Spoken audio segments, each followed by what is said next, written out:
Hi, I'm Susan Reed from King Arthur Flour, and what I want to show you here is a very simple glaze that you can use to decorate Christmas cookies with.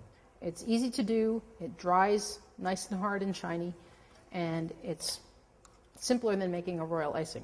First, we're going to start with 2 1/4 cups of confectioner sugar. So to get the lumps out, what I will usually do is take a strainer and just push the sugar through a strainer. I find that this is a little bit faster than using a hand crank sifter, and we're not trying to fluff up the sugar anyway. All we want to do is get all the lumps out. At this point, I usually just get my hands into it. And this way, any kind of chunks of sugar that are left aren't going to end up in your frosting. So I'm going to put that aside. And the next ingredient is 2 tablespoons of light corn syrup. And I happen to have this on a scale. I tend to use a scale quite a bit. And I've now zeroed it out. 2 tablespoons of light corn syrup weighs 1 1/4 ounces. I'm just going to mix this together with some milk. Now, this recipe calls for 2 tablespoons plus 2 teaspoons of milk, which sounds like a really picky amount of ingredients, but you're trying to reach a very specific consistency. So I'm going to start by adding the 2 tablespoons of milk, and then I'm going to mix the frosting and see what kind of consistency I have. It's going to be pretty thick. Now, I don't have enough liquid in here to bring everything quite together. So obviously that needs more liquid.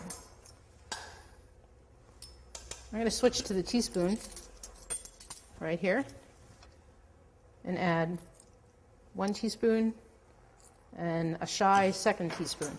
And see what this does to change the consistency of the frosting.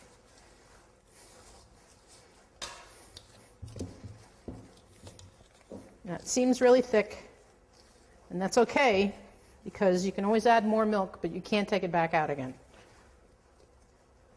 Now, I'm just going to add a little bit more milk. You're looking for the consistency of something that is like cold honey. This is still just a little too thick. So I'm going to sneak up on it just a little bit more. It doesn't take much milk to really change the consistency. See, just that little bit is taking this frosting right about where I want it to go. Now that frosting will pour, it will smooth out, and it will dry nice and shiny on top of a cookie. If I want this to be a little bit thinner for a glaze, I can add just a teeny tiny bit more milk. Not much, maybe half a teaspoon. I think that's going to give us just what we want.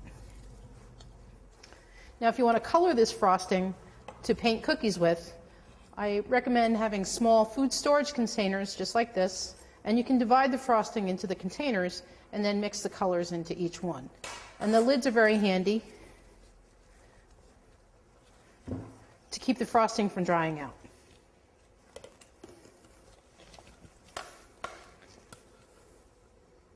There we go.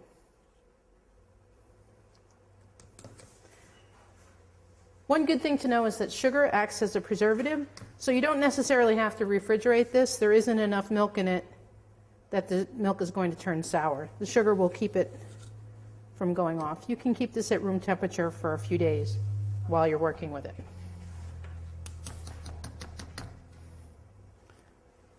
So this is a very versatile glaze that's easy to put together.